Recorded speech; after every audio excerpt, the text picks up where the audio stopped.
If you think this is some sort of fool's gold or you're not taking them seriously, that's on you. The Boston Celtics right now, I don't know how familiar you are with NFTs, non-fungible tokens. NFTs are here to stay, and before you know it, everybody's going to have an Ethereum wallet. If you don't believe in the Boston Celtics, I think you're one of those people that doubts the legitimacy of NFTs. Whether you like it or not, that type of technology is going to be the future, and so are the Boston Celtics.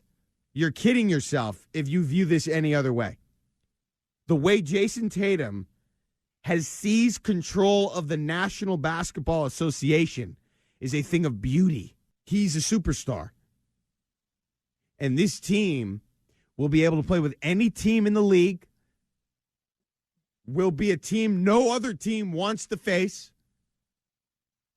and will be a force, not just in these playoffs, but going forward.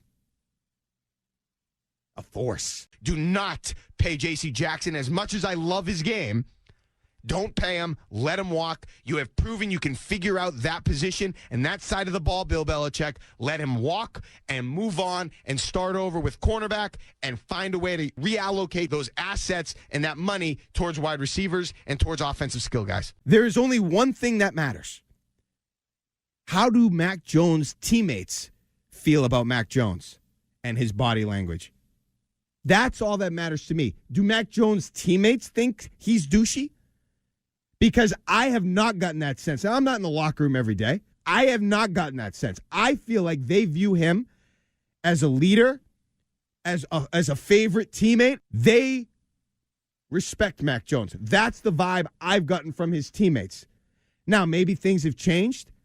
What, is he a dirty player? That means nothing to me, honestly. So somebody outside of the organization is calling your quarterback dirty. Whatever. There's a douchiness to them. Right, thank you.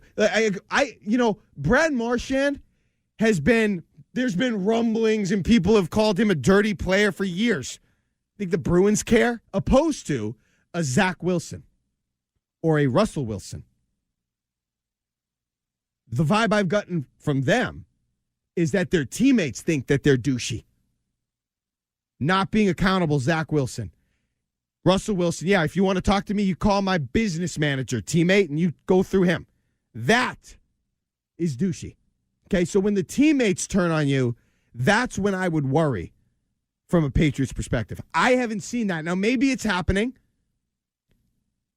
but that, to me, is not what's going on in Foxborough. I think you can have a roster of B players, B-plus pitchers, batters, position players.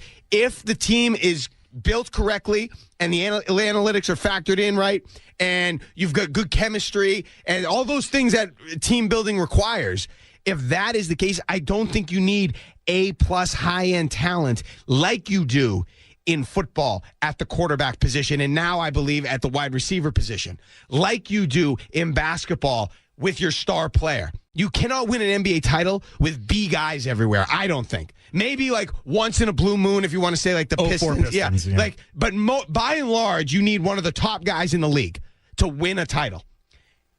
In baseball, I don't think you need that. You need good players. You need a lot of them, but you don't have to absolutely have the A-plus, top of the league, superstar MVP type guy. You don't need to have that. The mistake Bill Belichick made, and the reason that the Patriots were in a position to have a heroic draft in order to really become a contender in this loaded AFC is because when Bill and his team and that front office decided that they were going to invest heavily on wide receivers, they didn't do it right.